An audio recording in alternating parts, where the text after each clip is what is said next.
ಇವತ್ತು ರಾಜ್ಯಕ್ಕೆ ಅಮಿತ್ ಶಾ ಅವರ ಎಂಟ್ರಿ ಆಗಿದೆ. ಲೋಕಸಮರದ ಸನಿಹದಲ್ಲಿ ಹಳೆ ಮೈಸೂರು ಭಾಗದಲ್ಲಿ ಮಿಂಚಿನ ಸಂಚಾರವನ್ನು ಮಾಡ್ತಾ ಇದ್ದಾರೆ ಅಮಿತ್ ಶಾ. ಮೈಸೂರು ಪ್ರವಾಸದಲ್ಲಿ ಅಮಿತ್ ಶಾ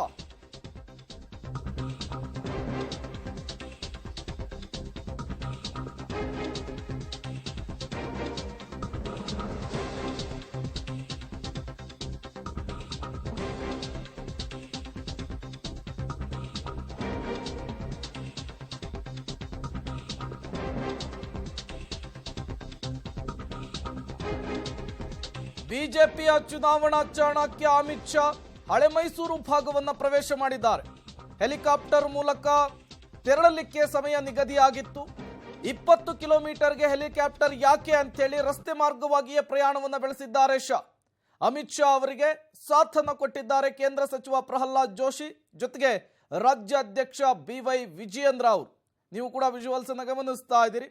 ಅಮಿತ್ ಶಾ ಅವರು ಮೈಸೂರಿಗೆ ಆಗಮಿಸಿರುವಂತಹದ್ದು, ಅವರಿಗೆ ಬಿಜೆಪಿಯ ನಾಯಕರುಗಳು ಸಾಥನ್ನು ಕೊಟ್ಟಿರುವಂತಹದ್ದು. ಶಾಲನ್ನು ಹಾಕಿ ಅಮಿತ್ ಶಾ ಅವರನ್ನು ವೆಲ್ಕಮ್ ಮಾಡಿಕೊಳ್ಳಲಾಗಿದೆ. ಈ ಸಂದರ್ಭದಲ್ಲಿ CT ರವಿ ಅವರು, ವಿಜಯೇಂದ್ರ ಅವರು ಆದಿಯಾಗಿ ಒಂದಿಷ್ಟು ಜನ ಬಿಜೆಪಿಯ ನಾಯಕರುಗಳು ಕೂಡ ಉಪಸ್ಥಿತರಿರುವಂತಹದ್ದು. ಈ ಮೂಲಕ ಲೋಕಸಮರಕ್ಕೆ ರಣಕಹಳೆಯನ್ನ ಮೊಳಗಿಸ್ತಾ ಇದ್ದಾರೆ ಬಿಜೆಪಿಯ ಚುನಾವಣಾ ಚಾಣಕ್ಯ ಅಮಿತ್ ಶಾ ಅವರು. ಸುತ್ತೂರಿಗೆ ಅಮಿತ್ ಶಾ ಅವರು ಭೇಟಿಯನ್ನು ಕೊಡುತ್ತಾರೆ. ಅದಾದ ಮೇಲೆ ಚಾಮುಂಡೇಶ್ವರಿಯ ದರ್ಶನವನ್ನು ಪಡಿತಾರೆ.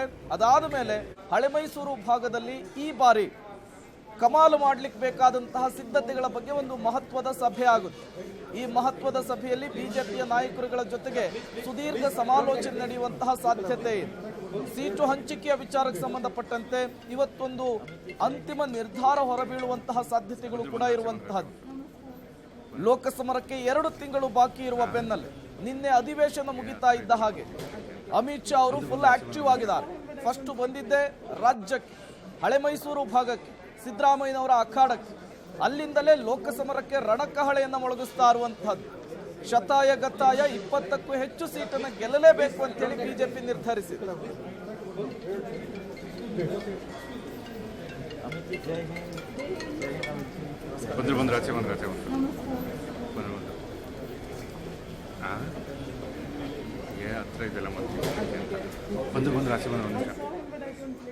ಬಿಜೆಪಿಯ ಚುನಾವಣಾ ಚಾಣಕ್ಯ ಅಮಿತ್ ಶಾ ಅವರು ಮೈಸೂರಿಗೆ ಎಂಟ್ರಿಯನ್ನು ಕೊಟ್ಟಿದ್ದಾರೆ. ನಂಜನಗೂಡು ತಾಲೂಕಿನ ಶ್ರೀ ಕ್ಷೇತ್ರ ಸುತ್ತೂರಿಗೆ ಅಮಿತ್ ಶಾ ಅವರ ಎಂಟ್ರಿ ಆಗಿರುವಂತಹದ್ದು. ಅದಾದ ಮೇಲೆ ಚಾಮುಂಡಿ ತಾಯಿಯ ಆಶೀರ್ವಾದವನ್ನು ಪಡಿತಾರೆ. ಅದಾದ ಮೇಲೆ ಬಿಜೆಪಿ ನಾಯಕರುಗಳ ಸಭೆಯಲ್ಲಿ ಭಾಗಿಯಾಗ್ತಾರೆ. ಈಗ ಅವರಿಗೆ CT ರವಿ ಅವರು, ಜೊತೆಗೆ ವಿಜಯೇಂದ್ರ ಅವರು, ಪ್ರಹ್ಲಾದ್ ಜೋಶಿ ಅವರು ಸಾಥನ್ನು ಕೊಟ್ಟಿರೋದನ್ನು ನಾವು ಗಮನಿಸ್ತಾ ಇದ್ದೀವಿ. ವೆಲ್ಕಮ್ ಮಾಡಿಕೊಂಡಿದ್ದಾರೆ. ಒಂದು ರೀತಿಯ ಹೊಸ ಹುರುಪು, ಹೊಸ ಹುಮ್ಮಸ್ಸು ರಾಜ್ಯ ಬಿಜೆಪಿಯಲ್ಲಿ ಕಾಣಿಸ್ತಾ ಇರುವಂತಹದ್ದು. ಕಾರಣ ಲೋಕಸಮರದಲ್ಲಿ ಕಾಂಗ್ರೆಸ್ಗೆ ಶತಾಯಗತಾಯ ಪಾಠವನ್ನು ಕಲಿಸಲೇಬೇಕು. 23ರ ಚುನಾವಣೆಯಲ್ಲಾದಂತಹ ಆ ಸೋಲಿನ ಅನುಭವ ಇದೆಯಲ್ಲ, ಅದನ್ನು ಗೆಲುವಿನ ಮೂಲಕ ಮರಿಬೇಕು ಅಂತೇಳಿ ಬಿಜೆಪಿ ನಿರ್ಧರಿಸಿದೆ.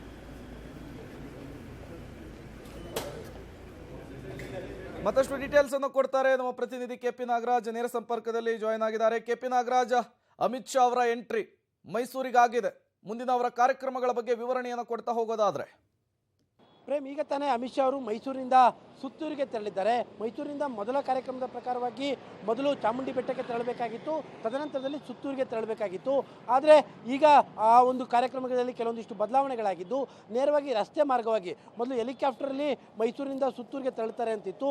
ಆದರೆ ಅಮಿತ್ ಶಾ ಅವರೇ ಕೇಳಿದಂತೆ ಎಷ್ಟು ಕಿಲೋಮೀಟರ್ ಮೈಸೂರಿಂದ ಸುತ್ತೂರಿಗೆ ಅಂತ 20-25 ಕಿಲೋಮೀಟರ್ ಅನ್ನೋಂಥ ಕಾರಣಕ್ಕೋಸ್ಕರವಾಗಿ ಅದಕ್ಕಾಗಿ ಹೆಲಿಕಾಪ್ಟರ್ ಬೇಡ, ರಸ್ತೆ ಮಾರ್ಗವಾಗಿ ತೆರಳೋಣ ಅಂತ ಅಮಿತ್ ಶಾ ಅವರು ಹೇಳಿದಂಥ ಹಿನ್ನೆಲೆಯಲ್ಲಿ ರಸ್ತೆ ಮಾರ್ಗವಾಗಿ ಈಗಾಗಲೇ ಮೈಸೂರಿಂದ ಸುತ್ತೂರಿಗೆ ತೆರಳಿರುವಂಥದ್ದು. ಇನ್ನೇನು 5-6 ನಿಮಿಷಗಳಲ್ಲಿ ಸುತ್ತೂರಿಗೂ ಕೂಡ ಅಮಿತ್ ಶಾ ಅವರು ತಲುಪ್ತಾರೆ. ಅಲ್ಲಿಯ ಕಾರ್ಯಕ್ರಮದಲ್ಲಿ ಭಾಗವಹಿಸಿ ಅಲ್ಲಿಯೇ ಊಟ ಮುಗಿಸಿ ನೇರವಾಗಿ ಅಲ್ಲಿಂದ ಚಾಮುಂಡಿ ಬೆಟ್ಟಕ್ಕೆ ಬರ್ತಾರೆ.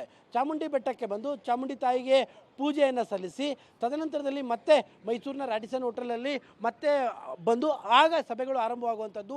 ಮೊದಲು ಕ್ಲಸ್ಟರ್ ಮಟ್ಟದ ಸಭೆಯನ್ನು ಅಮಿತ್ ಶಾ ಅವರು ನಡೆಸ್ತಾರೆ.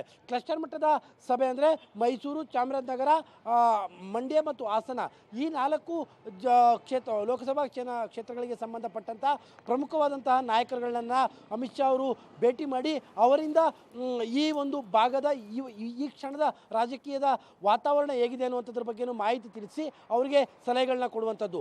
ಅದಾದ ನಂತರದಲ್ಲಿ ಬಿಜೆಪಿಯ ರಾಜ್ಯ ಮಟ್ಟದ ಕೋರ್ ಕಮಿಟಿಯ ಸಭೆಯೂ ಕೂಡ ನಡೆಯುತ್ತೆ.